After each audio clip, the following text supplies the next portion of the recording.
السلام علیکم، welcome back to my channel Islam کی تعلیمات۔ تو آج میں پھر سے ایک نئی ویڈیو کے ساتھ حاضر ہوا ہوں۔ تو چلیں آئیں دیکھتے ہیں ہم پوری ویڈیو، اور ویڈیو کو اینڈ تک دیکھیے گا۔ تو آپ نے فرمایا ما انا علیہ و اصحابی، آپ نے علامت بتائی کہ جس پر میں اور میرے صحابہ۔ اس حدیث نے دودھ کا دودھ اور پانی کا پانی کر دیا۔ اس حدیث کی تشریح تو میں کئی بار کر چکا ہوں، لیکن آج محرم کے حوالے سے اس کی تشریح میں کروں گا، تاکہ اس حدیث کو ہم محرم پہ فٹ کر سکیں کہ محرم کے معاملے میں ہم صحابہ کے طریقے پر ہیں یا نہیں ہیں۔ تو ما انا علیہ و اصحابی، آپ صلی اللہ علیہ وسلم نے یہ نہیں فرمایا جو قرآن کے راستے پر ہوگا، اس لیے کہ ہر فرقہ اپنے آپ کو منسوب کس کی طرف کرتا ہے؟ قرآن کی طرف، پھر اس کی تشریح اپنی مرضی سے کرتا ہے۔ کیونکہ جب اسلام میں فرقہ ہوگا وہ تو نسبت قرآن کی طرف تو کرے گا نا۔ وہ بھائی اسلام کی طرف نسبت میں پہلی شرط یہ کہ آپ قرآن کو تو مانتے ہو۔ جو قرآن ہی کی طرف نسبت نہیں کرے گا پھر تو لوگ ویسے ہی اس کو غیر مسلم سمجھیں گے۔ اس لیے نبی نے قرآن کا نام نہیں لیا۔ ما انا علیہ، جس پر میرا عمل۔ اس سے پتہ چلا قرآن کی ایسی تشریح کرنا جس پر پیغمبر کا عمل نہیں تھا، یہ تشریح معتبر نہیں ہے۔ آپ آج کل کے خطیبوں کی تقریریں سنو، جو جاہل خطیب ہوتے ہیں، مجمع گرم رکھنے کے لیے قرآن کی آیتوں کے ایسے مفہوم بیان کرتے ہیں جو نہ ہم نے کبھی سنے، نہ ہمارے حاشیے خیال، علماء کے حاشیے خیال میں بھی نہیں گزرے، پتہ نہیں کہاں سے لا رہے ہوتے ہیں ایسی تفسیر۔ تو نبی نے فرمایا جس پر میرا عمل، لیکن اتنا کافی نہیں ہے۔ بعض لوگ قرآن اور نبی کے عمل کی ایسی تشریح کریں گے جس کو صحابہ بولو نہیں مانتے، جس پر صحابہ کا عمل نہیں تھا۔ تو آپ نے فرمایا وہ تشریح ما انا علیہ و اصحابی، جو میرے اور صحابہ کے راستے پر ہوگا، وہ فرقہ کیا ہے؟ جنتی ہے۔ سمجھتے ہو کہ نہیں سمجھتے؟ اب دیکھیں بڑی زبردست بات ہمارے سامنے آ گئی کہ جو جنتی فرقہ ہے اس کی علامت کیا ہے؟ صحابہ کے راستے کو نہیں چھوڑے گا اور پیغمبر کے راستے کو نہیں چھوڑے گا۔ دیکھے گا پیغمبر کی کیا تعلیمات اور صحابہ نے اس پر کیسے عمل کیا۔ علماء نے کہا کہ جس میں یہ علامتیں پائی جائیں گی اس کا مطلب وہ فرقہ ناجیہ ہے، ناجیہ نجات یافتہ۔ تو علماء نے اس کو ایک نام بھی دے دیا، یہ اس علامت کی بیس پہ یہ نام علماء نے دیا تاکہ نام سے پہچان ہو جائے کہ اس حدیث کے معیار پہ یہ فرقہ اترتا ہے یا نہیں اترتا۔ تو حدیث میں دو چیزوں کا ذکر تھا، ایک سنت اور ایک صحابہ۔ تو صحابہ کے لفظ کو جماعت سے تعبیر کیا، یعنی اجماع صحابہ۔ صحابہ کا جو اجماع ہے نا اس کے خلاف نہ ہو، صحابہ کے راستے سے نہ ہو، اس کو الجماع کہا گیا، اور نبی کے طریقے کو سنت کہا گیا۔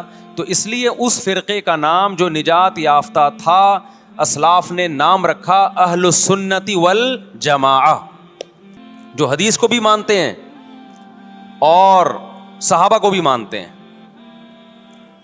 لیکن ظلم یہ ہوا کہ بہت سے لوگ جو نہ سنت کو مانتے نہ صحابہ کو مانتے، انہوں نے اپنا نام اہل سنت والجماعت رکھ لیا، حالانکہ نام میں کچھ نہیں رکھا۔ اصل کیا ہونا چاہیے؟ کام وہ ہونا چاہیے جو سنت اور جماعت کے مطابق ہو۔ تو اب یہ نہیں کہ جو فرقہ بھی اہل سنت والجماعت کا لیبل لگا کے آ جائے آپ نے اس کو جنتی ماننا شروع کر دینا، نا نا نا نا نا۔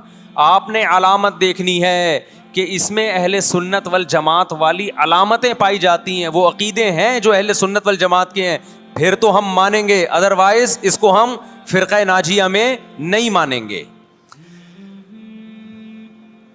تو جو اہل سنت والجماعت سچی مچی کے تھے، اب اہل سنت والجماعت میں بھی ہر آدمی اہل سنت والجماعت بنا ہوا ہے۔ اہل سنت والجماعت کی جو شارٹ فارم اردو میں آئی اس کو سنی کہا گیا، سنت سے نکلا یہ لفظ، اس کو کیا کہا گیا؟ بولو نا کیا ہو گیا؟ سنی۔ یہ اہل سنت والجماعت کی کیا ہے؟ کیونکہ اتنا ٹائم نہیں تھا پاکستانیوں کے پاس کہ وہ اتنا لمبا نام لیتے اہل سنت والجماعت، تو انہوں نے اس کو کیا کہنا شروع کر دیا؟ وی آر سنی۔ تو ہم کیا ہیں بھائی؟ ہم 73 فرقوں میں ہمارا فرقہ کون سا ہے؟ ہم سنی ہیں۔ جو اہل سنت والجماعت کی شارٹ فارم ہے. یہاں تک بات کھوپڑی شریف میں آ گئی. اب جو سنی ہے نا, ان کے کچھ مخصوص عقیدے ہیں. وہ عقیدے ہوں گے تو آپ سنی ہوگے, وہ عقیدے نہیں ہے تو آپ سنی نہیں ہے. لیبل لگاتے ہیں لوگ, لیبل یہ لگاتے ہیں کہ اہل سنت والجماعت ہم سنی ہیں. لیبل انہوں نے سنی کا لگا دیا, اس فرقے کا لگا دیا جس کو ہم نجات یافتہ سمجھتے ہیں, لیکن اندر مال جو پڑا ہوا ہے وہ سنی والا مال نہیں ہے. تو یاد رکھو, چاول کے لفظ سے کیا مکھی دھوکہ کھا سکتی ہے اور بوری پہ نہ آئے؟ تو کیا سنی کے لفظ سے فرشتے دھوکہ کھا سکتے ہیں؟ یہ معاذ اللہ, اللہ دھوکہ کھا سکتا ہے جبکہ اندر مال سنی والا نہیں ہو. یہ ہو سکتا ہے کیا؟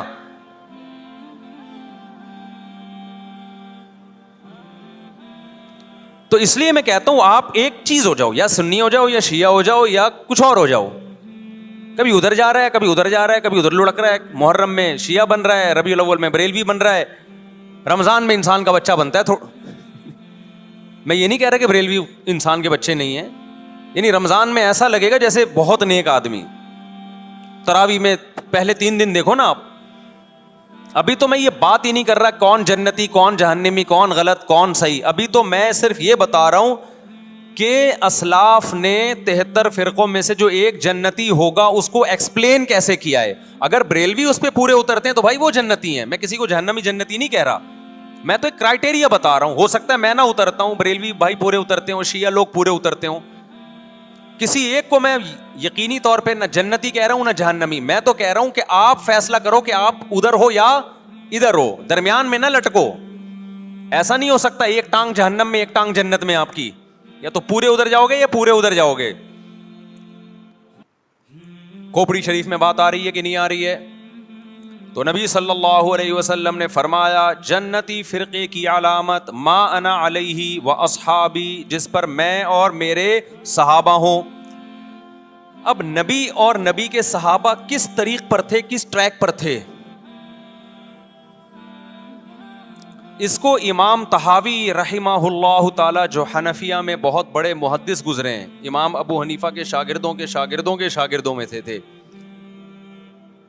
انہوں نے اس دور میں ایک کتاب لکھی عقیدہ طحاویہ کے نام سے, اور اس میں اہل سنت والجماعت کے عقائد اور ان کی بنیادی عقیدوں کو ایکسپلین کیا. ایک متن لکھا جو پوری دنیا میں مانا گیا, اور پوری دنیا کے علماء کا اتفاق ہوا کہ اہل سنت والجماعت میں داخل ہونے کے لیے ان عقیدوں کا ہونا ضروری ہے.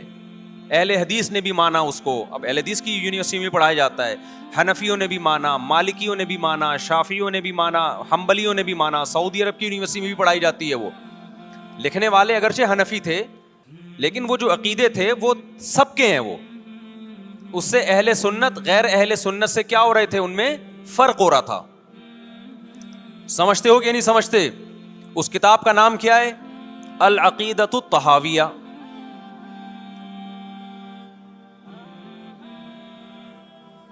وہ کتاب جو لکھی گئی ہے نا, پوری دنیا نے اس لیے مانی کہ اس میں ہر عقیدے میں قرآن اور سنت اور اجماع صحابہ, ان 3 کو بنیاد بنایا گیا ہے. قرآن سے ہو, اور قرآن کی ایسی تشریح جو حدیث مانتی ہو, اور قرآن اور حدیث کی وہ تشریح جو صحابہ مانتے ہوں. لہذا اس وقت پوری دنیا میں جو اہل حق علماء تھے ان کا اتفاق ہو گیا, اور اب تک یہ اتفاق چلا آ رہا ہے کہ جو ان عقیدوں سے ہٹے گا وہ یا تو قرآن کے راستے پر نہیں ہے, یا نبی کے راستے پر نہیں ہے, یا صحابہ کے راستے پر نہیں ہے. اٹ مینس کہ وہ اہل سنت والجماعت سے خارج ہے.